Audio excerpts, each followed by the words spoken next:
নরেন্দ্র মোদী কান খুলে শুনে রেখে দাও, অমিত শাহ কান খুলে শুনে রেখে দাও, আগামী দিনেতে আমেরিকার দাদাদের বলে রাখো মুসলিম সমাজ জেগে উঠেছে।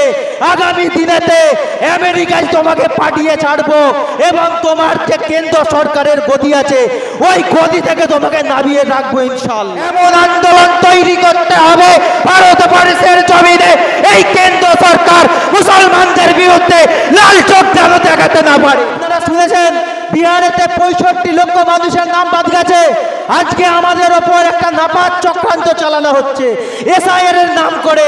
পিছন দিক থেকে এনআরসি ঢোকাবার পরিকল্পনা করছে এই জালিম সরকার। এই কেন্দ্র সরকারকে হুঁশিয়ারি দিয়ে বলতে চাই, আমাদের ওয়াকফ সম্পত্তির বিরুদ্ধে আমাদের আন্দোলনকে যদি স্তব্ধ করার যদি কোনো চক্রান্ত করেন এবং রাজ্য সরকারকে আমরা দায়িত্বহীন ভাষায় বলতে চাই, আমাদের আন্দোলনকে, আমাদের প্রতিবাদকে, আমাদের কান্নাকাটিকে যদি বন্ধ করার জন্য কোনো ষড়যন্ত্র করা হয়, আমাদেরকে যদি বাধাপ্রাপ্ত করা হয়, তাহলে সাকরাইলের জনগণ না, এই ভারতবর্ষ তথা বাংলার জনগণ কলকাতার রাজপথকে স্তব্ধ করে দেবো ইনশাআল্লাহ। সম্পত্তি আমাদের সম্পত্তি, আমাদের বাপদাদার সম্পত্তি, সেই সম্পত্তি আজকে বিপন্ন হতে চলেছে, সেই সম্পত্তি আজকে দখল হতে চলেছে, সেই সম্পত্তি আজকে হরণ হতে চলেছে।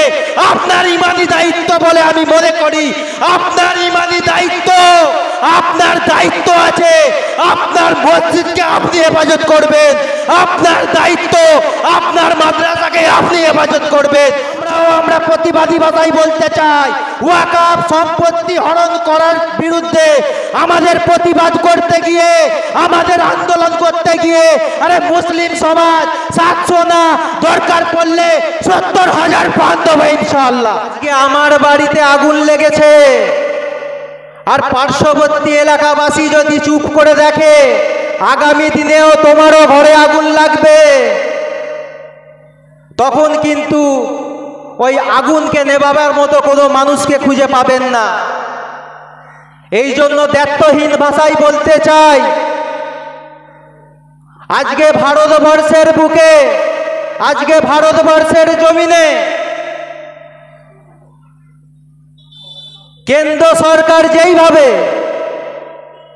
একটা কমিউনিটিকে টার্গেট করে, একটা সম্প্রদায়কে টার্গেট করে তাদের নিজস্ব সম্পত্তিকে হরণ করার চেষ্টা করছে, এর জন্য ভারতবর্ষের প্রত্যেকটা জনগণকে আজকে গর্জে উঠতে হবে।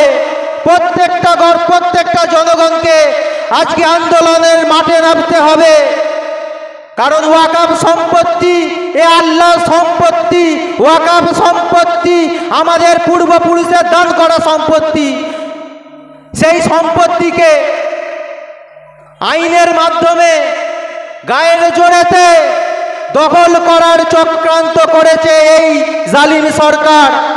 তাই সাকরাইলবাসী, পাঁচপাড়াবাসী, মোল্লাপাড়াবাসীকে আমি এই মঞ্চে এসে এই আন্দোলনের সাথে যুক্ত হয়ে আগামী দিনেতে এমন আন্দোলন তৈরি করতে হবে ভারতবর্ষের জমিনে এই কেন্দ্র সরকার মুসলমানদের বিরুদ্ধে লাল চোখ যেন দেখাতে না পারে।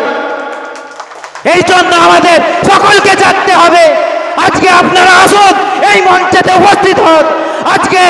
আজকে আমরা দায়িত্বহীন ভাষায় বলতে চাই, আমাদের বুকের মধ্যে আগুন লেগেছে, আমাদের ঘরে আগুন লেগেছে, এখনো পর্যন্ত কেন আপনারা বাইরে বসে রয়েছেন? যেই মসজিদে নামাজ পড়েন, যেই মাদ্রাসায় ওলামা তৈরি হয়, যেই কবরস্থানে আপনার বাপ দাদাকে কবর দেওয়া হবে, আপনার মা বোনকে কবর দেওয়া হবে, আপনার এলাকাবাসীকে কবর দেওয়া হবে, সেই কবরস্থানকে দখল করার জন্য কেন্দ্র সরকার উঠে পড়ে লেগেছে। এখনো পর্যন্ত যদি আমরা সজাগ না হই, তাহলে কবে সজাগ হব আমরা? আজকে এই আন্দোলন করতে গিয়ে কলকাতার রাজপথে রাজ্য সরকারের হাতে আমাদের মতো মানুষকে গ্রেফতার হতে হয়েছে। সেন্ট্রাল লকআপে রেখেছিল একদিন লকআপে রেখে মনে করেছে এই আন্দোলনকে স্তব্ধ করে দেওয়া যাবে।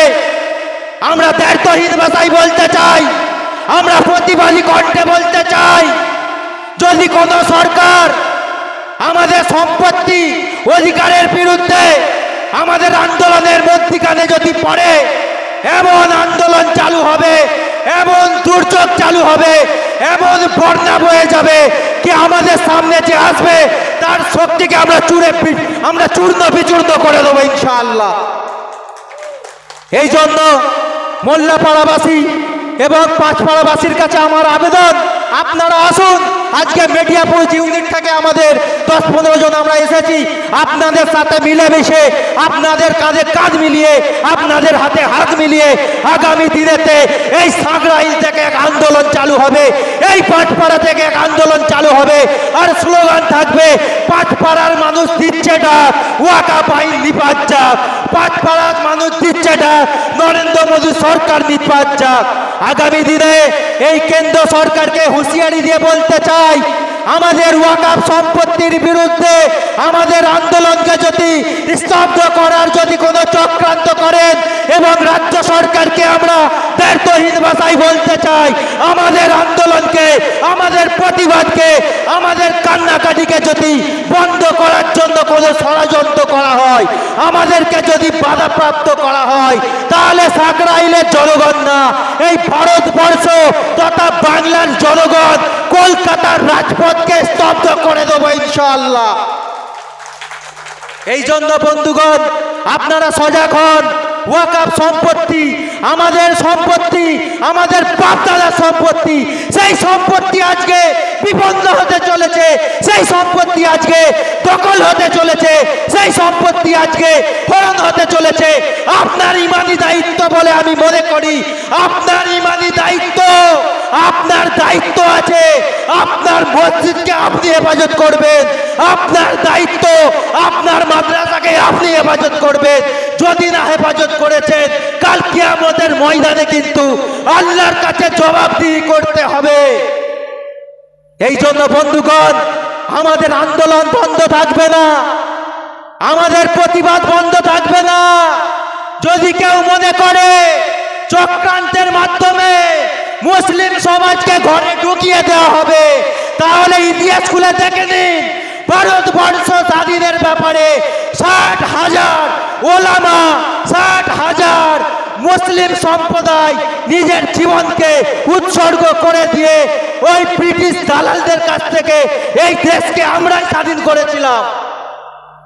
আজকে আমাদেরকে আন্দোলনের কথা শোনাচ্ছেন, আজকে আমাদেরকে আন্দোলনের পদ্ধতি দেখাচ্ছে। আরে আন্দোলন তো আমরা চালু করেছি। আরে ভারতবর্ষ স্বাধীনে তো আমাদের ভূমিকা প্রথম ছিল। আশফাকুল্লাহ তাজা প্রাণ দিয়ে ফাঁসির দড়িতে ঝুলে দেখিয়ে দিয়েছিল ভারতবর্ষের মুসলমান, ভারতবর্ষের মুসলিম সম্প্রদায় বুকে গুলি খেতে রাজি আছে, চুলিতে চড়তে রাজি আছে, কিন্তু নাপাক শক্তির বিরুদ্ধে, নাপাক শক্তির সামনে মাথা নত করবো না ইনশাআল্লাহ। এই জন্য বন্ধুগণ, আপনারা আসুন। যারা চায়ের দোকানে রাস্তায় আড্ডা মারছেন, তারা এই সভাতে আসুন। আজকে আমাদের ওপর একটা নাপাক চক্রান্ত চালানো হচ্ছে, এসআইআর এর নাম করে পিছন দিক থেকে এনআরসি ঢোকাবার পরিকল্পনা করছে এই জালিম সরকার। আজকে আপনারা শুনেছেন বিহারেতে 65 লক্ষ মানুষের নাম বাদ গেছে। আগামী দিনেতে পশ্চিম বাংলার বুকেতে এসআইআর কে চালু করে এনআরসির মাধ্যমে আমাদের মতো মুসলিমদেরকে বাংলাদেশি তকমা লাগিয়ে বাংলাদেশির নাম করে আমাদেরকে ডিভোটার করার একটা চক্রান্ত চালাচ্ছে। এর আগেও আমরা এসআইআর দেখেছি। এর আগের এসআইআর এর দুটো পয়েন্ট ছিল, আজকের এসআইআর প্রত্যেকটা মানুষকে করা হচ্ছে। বিএলওর মাধ্যমে আমাদেরকে চিহ্নিত করে আমাদেরকে ডিভোটার করার একটা চক্রান্ত চালাচ্ছে। এই জন্য আমরা প্রতিবাদী ভাষায় বলতে চাই, ওয়াকাফ অ্যামেন্ডমেন্ট অ্যাক্টকে আমরা মানব না, এসআইআর এর মতো নাপাক চক্রান্তকে আমরা মানব না। তাতে যদি আমাদের রাস্তায় পড়ে আন্দোলন করতে হয়, আমরা আন্দোলন করতে রাজি আছি। আমাদের আন্দোলনের পথ দেখিয়েছিলেন আমাদের ওলামারা, আর এই কদিন আগে, কয়েক বছর আগে আমাদের আন্দোলনের পথ দেখিয়েছে কৃষক বন্ধুরা।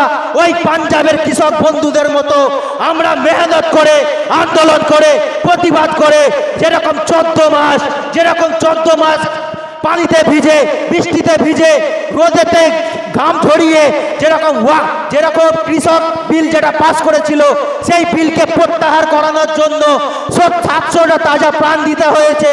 আমরা প্রতিবাদী ভাষায় বলতে চাই, ওয়াকফ সম্পত্তি হরণ করার বিরুদ্ধে আমাদের প্রতিবাদ করতে গিয়ে, আমাদের আন্দোলন করতে গিয়ে আরে মুসলিম সমাজ 700 না, দরকার পড়লে 70,000 প্রাণ দেবো ইনশাআল্লাহ। এই জন্য আমি আমার বক্তব্যকে দীর্ঘায়িত করব না, আরো অনেক বক্তা রয়েছে, আপনারা এখানে আসুন। আমাদের আন্দোলন আজকে নতুন না, আমাদের আন্দোলন চলছে। অল ইন্ডিয়া তৌহিদি জনতা ততদিন পর্যন্ত আন্দোলন করবে যতদিন না পর্যন্ত কেন্দ্র সরকার, জালিম সরকার, এই চক্রান্তকারী সরকার, মানব বিরোধী সরকার, গণতন্ত্র বিরোধী সরকার, দেশ বিরোধী সরকার, সমাজ বিরোধী সরকার, যে সংবিধানকে পাল্টাবার মাথা মারছে, সেই সরকারকে হুঁশিয়ারি দিয়ে বলতে চাই, নরেন্দ্র মোদী কান খুলে শুনে রেখে দাও, অমিত শাহ কান খুলে শুনে রেখে দাও, আগামী দিনেতে আমেরিকার দাদাদের বলে রাখো, এই সম্প্রদায়কে আপনি লেলিয়ে দিয়েছেন। আমাদের ঘুমন্ত আমরা বাঘ আজকে জেগেছি, মুসলিম সমাজ জেগে উঠেছে। আগামী দিনেতে আমেরিকায় তোমাকে পাঠিয়ে ছাড়বো এবং তোমার যে কেন্দ্র সরকারের গদি আছে ওই গদি থেকে তোমাকে নামিয়ে রাখবো ইনশাআল্লাহ। আর ডিজিটাল টিভিতে এই ধরনের আরও অন্যান্য ভিডিও পেতে সাবস্ক্রাইব করুন আমাদের ইউটিউব চ্যানেল ও ফেসবুক পেজ।